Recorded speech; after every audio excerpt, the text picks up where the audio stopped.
साथियों नमस्कार, मैं हरिश्चंद्र बर्णवाल। बिना किसी भूमिका के आज मैं 21 अफवाह, जी हां, और बयानों के जरिए आपको समझ में आ जाएगा कि मोदी को हराने के लिए क्या कुछ किया गया, किस तरीके के बयान दिए। और बयानों की शुरुआत मैं अरविंद केजरीवाल से करता हूं, अफवाह नंबर 1।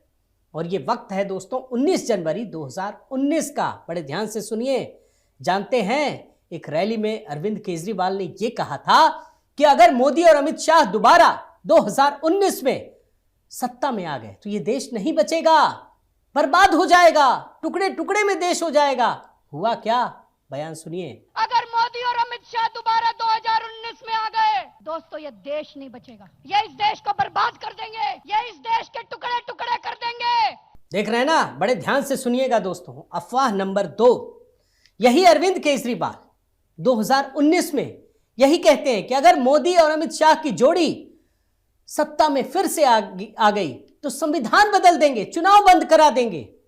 सोचिएगा, पहले सुन लीजिए फिर सोचिए कि क्या 2019 के बाद चुनाव नहीं हुए। अगर मोदी और अमित शाह की जोड़ी 2019 में दोबारा बन गई दोस्तों, ये संविधान बदल देंगे, इस देश में चुनाव बंद करा देंगे। देख रहे हैं ना?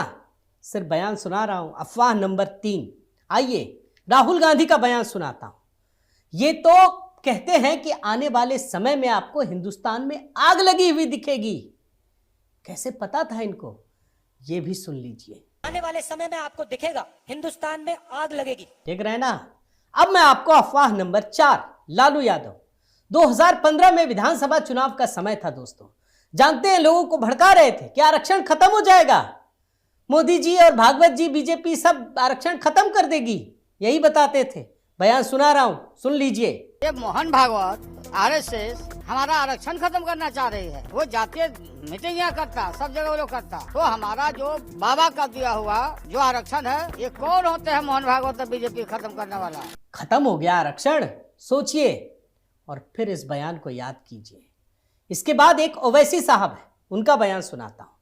ये तो अलग ही लेवल पर खेलते हैं। बोलते हैं कि किसी दिन पार्लियामेंट में मुसलमान की मॉब लिंचिंग हो जाएगी। सुन लीजिए। याद रखो मेरी इस बात को, एक दिन आएगा जब भारत की पार्लियामेंट में किसी मुसलमान का मॉब लिंचिंग हो जाएगा। सुन लिए ना? बड़े ध्यान से सोचिएगा कि ये लोग बोलते हैं ना तो कोई पीछे देखने वाला भी नहीं होता है। कोई दूसरा इधर वाला बोल दिया ना तो केस दर्ज हो जाएगा, याद रखिए। अफवाह नंबर 6, ममता बनर्जी का एक बयान सुनाता हूं। क्या कहती हैं कि हम देश की रक्षा नहीं करेगा तो मतलब नेक्स्ट टाइम चुनाव ही नहीं होगा, ये कहती हैं। पहले भी कह चुकी हैं। आपको इनका एक लेटेस्ट बयान सुनाता हूं, सुन लीजिए। खून बहेगा बहने दो, लेकिन हम देश को, जनता को रक्षा करेगा, नहीं तो इंडिया नहीं रहेगा। अगर ये चुनाव में फिर वो लोग आ जाए तानाशाही गवर्नमेंट तो नेक्स्ट देश में चुनाव ही नहीं होगा।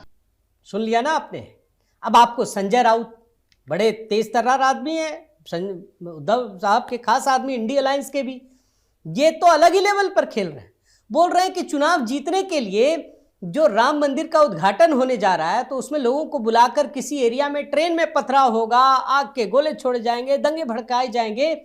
ऐसी अफवाह दोस्तों कल्पना नहीं कर सकते। सुन लीजिए। 2024 का चुनाव जीतने के लिए या लोगों में एक भय पैदा करने के लिए हमें डर है या हमें लगता है, हमें शंका है कि जो राम मंदिर का उद्घाटन होने जा रहा है अयोध्या में, उस वक्त पूरे देश में से लोगों को बुलाकर ट्रेन छोड़कर किसी ऐसे एरिया में, ऐसे विभाग में ट्रेन पर पथराव किए जाएंगे, पथराव पर ट्रेन के ऊपर आग के गोले छोड़े जाएंगे और पूरे देश में दंगे भड़काएंगे। ये जो बयान सुना रहा हूं ना दोस्तों, ढूंढ ढूंढ के निकाला है, जरूर लोगों तक पहुंचाइएगा।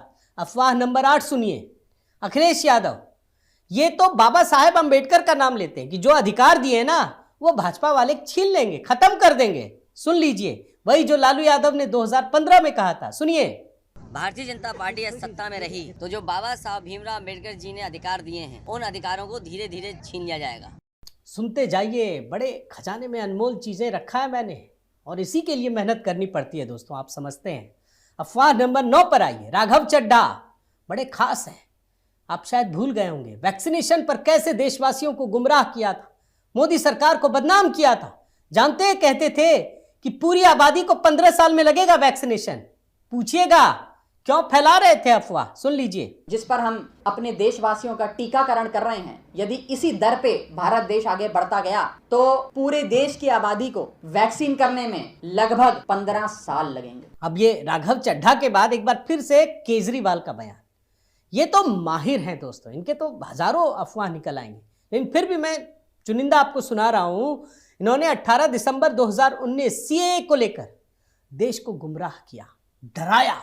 मतलब जो आंदोलन जिस तरीके से हिंसा और तमाम चीजें हुई ना, उसमें इस बयान का भी लेना देना है, सुन लीजिए। कल मैंने एक स्टेटमेंट सुना था अमित शाह जी का, एक चैनल पे बोल रहे थे जिसके पास डॉक्यूमेंट्स नहीं होंगे वो चाहे हिंदू हो चाहे मुस्लिम हो उसको देश से निकाल दिया जाएगा। अब केजरीवाल साहब ये सीएए को लेकर डरा रहे हैं, तो दूसरी तरफ प्रियंका वाड्रा, प्रियंका गांधी अग्निवीर योजना को लेकर गुमराह करती, कहती हैं कि सेना खत्म हो जाएगी। अब सोचिए और सुन लीजिए क्या कहा उन्होंने। ऐसी स्कीम को दे दिया है जो इस देश के नवयुवकों को मार डालेगा, ऐसी स्कीम को जो इस देश की सेना जो हमारी देश की सुरक्षा करती है, जिनके सारे तमाम जो यहाँ पे भी आप खड़े हैं, आप सरहद पर जाकर सुरक्षा करते हैं, ऐसी स्कीम है जो इस सेना को खत्म कर देगा। कहते हैं ना दोस्तों कि एक बयान बड़ा काम का होता है। मैं आपको कितनी भी बातें बता दूं, कोई भी लाइन दिखा दूं, लेकिन ये बड़ा महत्वपूर्ण है। अफवाह नंबर 12 सुनिए। प्रशांत भूषण, इनका तो महिमा एकदम जानते ही हैं। ये पुलवामा 2 की भविष्यवाणी कर रहे हैं। एक अटैक होगा, जो कौन करेगा क्या करेगा सब इन्होंने लिख लिया है। अब तो समय भी आ गया है, ये याद रखना बड़ा जरूरी है, सुन लीजिए। पुलवामा 2 जो होगा वो अयोध्या मंदिर पर कोई अटैक होगा जो कि जैश ए मोहम्मद या अलकायदा द्वारा होगा या करवाया जाएगा। आइए अफवाह नंबर 13। राहुल गांधी, ये रिजर्वेशन को लेकर इन्होंने भी लोगों को भड़काया कि ये खत्म करना चाहती है बीजेपी। कभी खत्म की क्या? 9.5 साल हो गए, पूछिएगा सवाल। बीजेपी और आरएसएस के डीएनए में, उनके डीएनए में रिजर्वेशन जो है उनको चुभता है और वो किसी ना किसी तरीके से उसको खत्म करना चाहते हैं। अब आपको ललन सिंह का भी सुना देते हैं। ये तो बड़े खास रहे नीतीश कुमार के, और ये जनाब अति पिछड़े और पिछड़े को जाकर बताने की बात करते थे कि आरक्षण व्यवस्था खत्म हो जाएगी।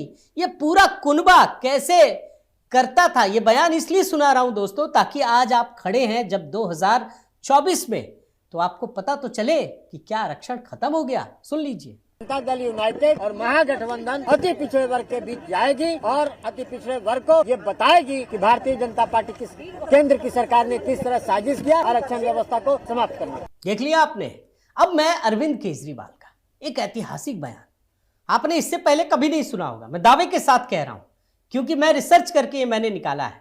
2014 के चुनाव में ये जनाब चुनाव लड़ रहे थे प्रधानमंत्री मोदी के खिलाफ वाराणसी में, और 25 मार्च 2014 का बयान सुनाता हूं। वाराणसी के किसानों को ये भड़का रहे थे कि अगर मोदी जी जीत गए तो आपकी जमीन बचेगी नहीं, सबका छीन लिया जाएगा। 2014 में क्या 9.5 साल में आपको ऐसा कुछ दिखा? इनको तो घेर कर सवाल जरूर पूछना चाहिए कि आपने ये झूठ क्यों बोला, क्यों अफवाह फैलाई आपने। सुनिए। वाराणसी के किसानों को बताने के लिए आया हूं कि अगर आपने मोदी जी को वोट दे दिया तो आपकी जमीनें नहीं बचने वाली है। सुन लिया आपने। अब अफवाह नंबर 16 भी सुनाता हूं, ये भी केजरीवाल से जुड़ा है। ये जनाब क्या कुछ कहते हैं आपको पता होना चाहिए। बुलेट ट्रेन की बात हो रही थी, तो ये तो ऐसे घटिया इंजीनियर और जो भी आप कह सकते हैं, ये गुणा भाग दिखाते हैं ना। और जानते हैं क्या बोल रहे थे? मुंबई से अहमदाबाद तक का एक आदमी का किराया 75,000 रुपये होगा। सुनिए और याद रखिए, 75,000 किराया। इन्होंने कहा कि एक बुलेट ट्रेन चालू करेंगे। बुलेट ट्रेन मैं थोड़ी सी गुना भाग करके देखी है कि इसमें एक आदमी को किराया कितना देना पड़ेगा, और मेरी जो गुना भाग दिखाती है कि इस ट्रेन में मुंबई से अहमदाबाद तक यात्रा करने के लिए एक तरफ का एक आदमी का 75,000 रुपए का किराया होगा। एक आदमी का एक तरफ का मुंबई से अहमदाबाद तक का 75,000 रुपए ट्रेन का किराया होगा। बताओ। एक और केजरीवाल का सुनाता हूं दोस्तों। ये जनाब झूठ के महारथी हैं। कहते हैं 1 नेशन 1 इलेक्शन हो गया तो सिलेंडर 5,000 रुपए में बिकेगा। सुन लीजिए। मैं चैलेंज करता हूं, अगर 1 नेशन 1 इलेक्शन हो गया तो अगले चुनाव के पहले 5,000 रुपए का सिलेंडर मिलेगा। अब ऐसे बयानों पे मैं क्या कहूं, कुछ भी बोल दीजिए। हम लोग बचपन में सुनते थे ना कि अंडे को अगर रेलगाड़ी गुजर रही हो सीधा खड़ा कर दे तो कुछ नहीं होगा। अरे भाई खड़ा ही नहीं होगा तो होगा कैसे? ये ऐसे झूठे आदमी लोग हैं। एक और अफवाह नंबर 18। रंजीत रंजन, कांग्रेस की नेता, जब 200 रुपये चुनाव में घटाए गए थे ना, सिलेंडर के दाम, चुनाव नहीं, चुनाव से काफी पहले तो ये कहने लगी कि चुनाव के बाद ये 1400 रुपये हो जाएगा। हुआ क्या? सुन लीजिए बयान। अभी 200 रुपए घटाए हैं और चुनाव के बाद मैं अभी आपसे दावा करती हूँ कि ये 1400 रुपए गैस सिलेंडर जाएगा। देख रहे हैं ना, ये कांग्रेसी फितरत है दोस्तों। अफवाह नंबर 19 पे आइए। और मैं राघव चड्ढा, जो केजरीवाल के करीबी हैं, ये संसद के भीतर कह रहे थे कि 2023-24 का जब बजट प्रेजेंट किया जाएगा तो आर्थिक विकास की दर 5% से नीचे होगी। बयान निकाला मैंने, पहले बयान सुनाता हूं, सुन लीजिए। मुझे बड़े दुख से कहना पड़ रहा है कि जब वित्त मंत्री जी फरवरी में वित्तीय वर्ष 23-24 का बजट प्रेजेंट करेंगी तब भारत की चौथी तिमाही की आर्थिक विकास दर 5% से भी नीचे होगी, which is unprecedented in recent time sir. अब आपको हकीकत भी देखनी चाहिए। क्या लिखा है देखिए, आर्थिक सर्वेक्षण 2022-23 का सारांश। इसमें लिखा है कि 2023-24 के दौरान भारत की जीडीपी विकास दर 6 से 6.8% रहेगी। क्या कहेंगे? ये झूठे हैं ये लोग, ये कुछ भी कह सकते हैं। आइए अफवाह नंबर 20, सतपाल मलिक। आजकल तो जानते हैं किस तरह के राग ये छेड़ रहे हैं। ये भी डराने के लिए कहते हैं कि कुछ ना कुछ तो होगा। मंदिर पे हमला, बीजेपी नेता की हत्या, एलओसी पार, कुछ तो होगा। मतलब ये कैसे तैयार करते हैं जनमानस के जो मानसिक स्थिति होती है उसको कैसे प्रभावित करने के लिए करते हैं। बयान सुनिए। कोई ना कोई काम जरूर होगा, चाहे राम मंदिर पे हमला हो, चाहे किसी बीजेपी नेता की हत्या हो, चाहे एलओसी पार करना हो, कोई ना कोई खेल चुनाव से पहले ये करेंगे। अब एक आखिरी अफवाह भी सुना देता हूं। वैसे तो ये गिनती तो दोस्तों 100 से ज्यादा जाएगी, लेकिन फिर भी मैंने 21 छांट कर निकाले हैं। राहुल गांधी का बयान, जो ये बोलते हैं दोस्तों कि भारत एक अच्छी जगह नहीं है, बस एक चिंगारी और शुरू। और कई बार तो हमने देखा है कि किस तरीके से भड़काया गया। ये भी बहुत बड़ा अफवाह है, सुन लीजिए। India is not in a good place. You need one spark and we'll be in big trouble. देखा आपने दोस्तों। और याद रखिए 2024 का चुनाव नजदीक है, इसलिए ये पुराने बयान सुनने जरूरी है। कई बार हम इग्नोर कर देते हैं, हमें लगता है अरे ठीक है बोलने दो, उससे क्या होता है। नहीं, इसी बोलने से होता है दोस्तों। झूठ को आप बोलते रहिए तो वो झूठ लोगों के दिलो दिमाग में पहुंच जाता है। लेकिन ये लोग क्या है कि पहले माहौल बनाते हैं, खराब करते हैं, जनमानस तैयार करते हैं और फिर अपने इकोसिस्टम के जरिए इसको भड़काते हैं। इसीलिए ये बयान आपके सामने रखने का प्रयास किया, छांट कर। न्यूज़ तो आप देखते ही हैं दोस्तों, लेकिन न्यूज़ के पीछे की जो लंबी कहानी है वो देखना भी ज़रूरी है। उम्मीद है आपको पसंद आया होगा दोस्तों। आप लोगों तक पहुंचाइए, इसे वायरल कीजिए, इसे डाउनलोड करके पहुंचाइए, ताकि पता चले कि इन लोगों ने क्या कुछ कहा है। और अपना प्रेम और सहयोग बनाए रखिए। इस वीडियो को लाइक कीजिए, सब्सक्राइब कीजिए, कमेंट कीजिए और इस बेल आइकन को भी प्रेस कीजिए। जिन लोगों ने सब्सक्राइब नहीं किया है वो पहुंचाइए, क्योंकि इसीलिए मैं आप लोगों के बीच इतनी मेहनत करता हूं। बहुत बहुत धन्यवाद दोस्तों, नमस्कार।